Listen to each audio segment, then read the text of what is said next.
डिब्बा पूरी तरह खाली था। लाइटें फिर से टिमटिमाने लगीं और फुसफुसाहट अब एक चीख में बदल गई। मेरा बच्चा! यह आवाज इतनी तेज थी कि विकास और प्रिया दोनों ने अपने कान बंद कर लिए। तभी डिब्बे की एक खिड़की अपने आप खुल गई। कोहरा डिब्बे में घुसने लगा। विकास ने खिड़की बंद करने की कोशिश की, लेकिन वह जाम थी। प्रिया ने अपनी कैमरा उठाई और डरते डरते एक तस्वीर खींची। जब उसने स्क्रीन देखी तो वह चीख पड़ी। तस्वीर में राधा अब उनके ठीक पीछे खड़ी थी। उसके गीले बाल विकास के कंधे को छू रहे थे।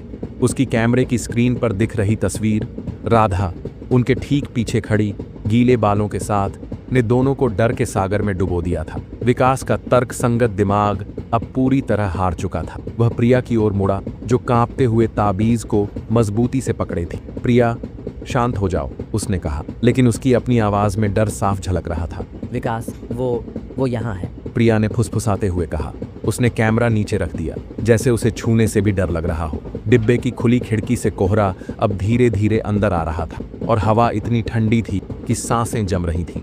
फुसफुसाहट, मेरा बच्चा, मुझे दे दो, अब एक निरंतर गूंज में बदल चुकी थी, जो दीवारों से टकराकर लौट रही थी। विकास ने खिड़की बंद करने की कोशिश की, लेकिन वह जाम थी। उसने जोर लगाया, लेकिन खिड़की टस से मस नहीं हुई। तभी खिड़की के शीशे पर एक धुंधली आकृति उभरी। लंबे गीले बाल और दो काले गड्ढे जो राधा की आंखों की जगह थे।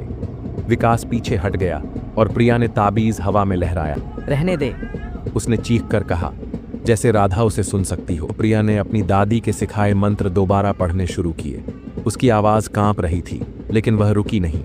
ताबीज से एक हल्की सी गर्माहट निकल रही थी, जो ठंडी हवा को काट रही थी। फुसफुसाहट अचानक रुक गई और खिड़की पर दिख रही राधा की आकृति धीरे धीरे धुंध में घुलने लगी। विकास ने अविश्वास से प्रिया की ओर देखा। ये काम कर रहा है? प्रिया ने सिर हिलाया, लेकिन उसका चेहरा अभी भी डर से सफेद था। मुझे नहीं पता, लेकिन हमें कुछ करना होगा। हम यहाँ और नहीं रुक सकते। विकास ने सहमति में सिर हिलाया। उसने डिब्बे के दरवाजे की ओर देखा, जो अभी भी बंद था। हमें इंजन तक पहुंचना होगा। अगर रमेश सही था और यहाँ कोई ड्राइवर नहीं है, तो शायद हम ट्रेन को खुद रोक सकते हैं। प्रिया ने ताबीज को गले में डाला और विकास के पीछे चल पड़ी। दोनों ने दरवाजा खोला और गलियारे में कदम रखा। गलियारा अब पहले से भी ठंडा था और फर्श पर गीले निशान अब पूरे रास्ते में फैल चुके थे। दीवारों पर खरोंच के निशान गहरे हो गए थे और कुछ जगहों पर खून की बूंदें दिख रही थीं। विकास ने प्रिया का हाथ पकड़ा और बोला, नजरें नीचे रखो, बस मेरे साथ चलो। इंजन की ओर गलियारा अंतहीन लग रहा था।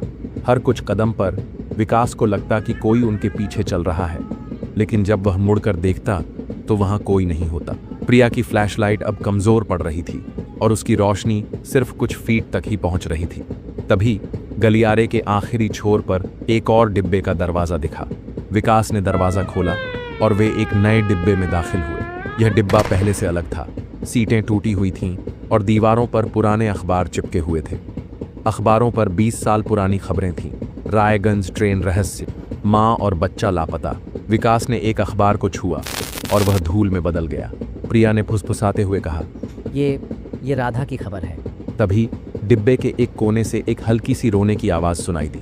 ये एक बच्चे की आवाज थी, धीमी, दर्द भरी। विकास और प्रिया ने एक दूसरे की ओर देखा। क्या ये राधा का बच्चा है? प्रिया ने पूछा। विकास ने जवाब नहीं दिया। उसने फ्लैशलाइट की रोशनी उस दिशा में की। वहां एक छोटी सी गुड़िया पड़ी थी, जिसके कपड़े गीले थे। गुड़िया की आंखें काली थीं और उसके होठों पर एक अजीब सी मुस्कान थी। प्रिया ने गुड़िया को छूने की कोशिश की, लेकिन विकास ने उसे रोका। छूना मत, कुछ गड़बड़ है। तभी गुड़िया के पास से फिर से रोने की आवाज आई और वह अपने आप हिलने लगी। प्रिया चीख पड़ी और विकास ने उसे खींचकर डिब्बे से बाहर निकाला। वे अब इंजन के करीब पहुंच चुके थे।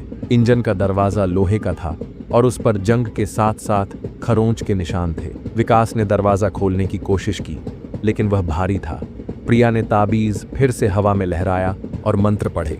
दरवाजा धीरे धीरे खुला। रूम अंधेरे में डूबा था। कोई ड्राइवर नहीं था, जैसा कि रमेश ने कहा था।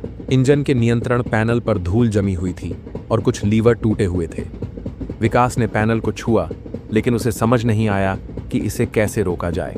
तभी इंजन रूम की दीवार पर एक पुराना फोटो फ्रेम दिखा। फोटो में एक औरत थी, लंबे बाल, साड़ी और गोद में एक बच्चा।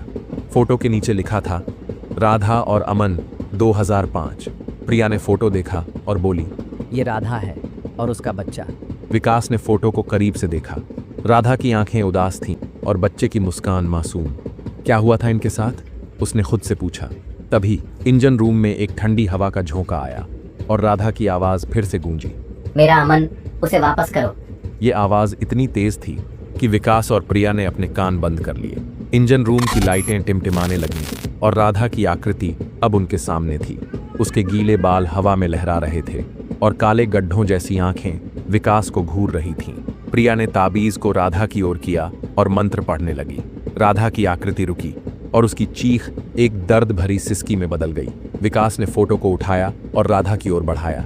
राधा, ये तुम्हारा अमन है, उसने कहा। वो अब सुरक्षित है, तुम उसे छोड़ दो। राधा की आकृति एक पल के लिए स्थिर हो गई। उसने फोटो की ओर देखा और उसके काले गड्ढों में एक हल्की सी चमक दिखी। फिर एक तेज चीख के साथ वह कोहरे में घुल गई। इंजन रूम की लाइटें स्थिर हो गईं और ट्रेन फिर से हिलने लगी। विकास और प्रिया इंजन रूम में ही थे जब ट्रेन रफ्तार पकड़ने लगी। बाहर कोहरा अब हल्का हो रहा था और सुबह की पहली किरणें दिखने लगी थीं। विकास ने घड़ी देखी, 5 बजे। हम बच गए? प्रिया ने कांपते हुए पूछा। विकास ने सिर हिलाया, लेकिन उसका मन अभी भी अशांत था। ट्रेन रायगंज स्टेशन पर रुकी। विकास और प्रिया डिब्बे से उतरे। एक बुजुर्ग व्यक्ति ने उन्हें देखा और पूछा, सब ठीक है? आप लोग इतने घबराए हुए क्यों हैं? विकास ने जवाब देने की कोशिश की, लेकिन उसका गला सूख चुका था। प्रिया ने ताबीज को गले में डाला और चुप रही। जब उन्होंने पीछे मुड़कर देखा तो ट्रेन गायब थी। प्लेटफॉर्म खाली था, जैसे कोई ट्रेन वहां रुकी ही ना हो। स्टेशन मास्टर ने उनकी नजरों का पीछा किया और बोला, क्या हुआ? आप लोग कुछ ढूंढ रहे हैं? विकास ने हिम्मत करके पूछा, ट्रेन नंबर 13 वो कहाँ गई? स्टेशन मास्टर ने भौहें चढ़ाईं। Train number 13? वो तो 20 साल पहले बंद हो गई थी। यहाँ रात को कोई ट्रेन नहीं आती। विकास और प्रिया ने स्टेशन छोड़ दिया, लेकिन उनके मन में सवालों का तूफान था। विकास ने बाद में रायगंज के रेलवे रिकॉर्ड्स चेक किए, लेकिन ट्रेन नंबर 13 का कोई जिक्र नहीं था। प्रिया की कैमरे की तस्वीरें भी गायब थीं, सिर्फ खाली स्क्रीन। विकास दिल्ली लौट गया, लेकिन उसकी नींद में हर रात वही फुसफुसाहट गूंजती थी, मेरा बच्चा। वह अब अंधेरे से डरने लगा था और हर बार जब वह ट्रेन की आवाज सुनता, उसका दिल धक से रह जाता। प्रिया ने फोटोग्राफी छोड़ दी और रायगंज कभी नहीं लौटी। उसने विकास को एक बार फोन किया और कहा, विकास, क्या वो सचमुच थी या हमारा वहम था? विकास के पास कोई जवाब नहीं था। विकास को रायगंज से एक पुराना अखबार मिला जो किसी ने गलती से उसके घर भेज दिया था। उसमें एक छोटी सी खबर थी, जंगल में पुरानी गुड़िया मिली, पास में बच्चे के कपड़े। विकास का दिल धड़कने लगा। क्या यह राधा के बच्चे की गुड़िया थी? क्या राधा अभी भी भटक रही थी?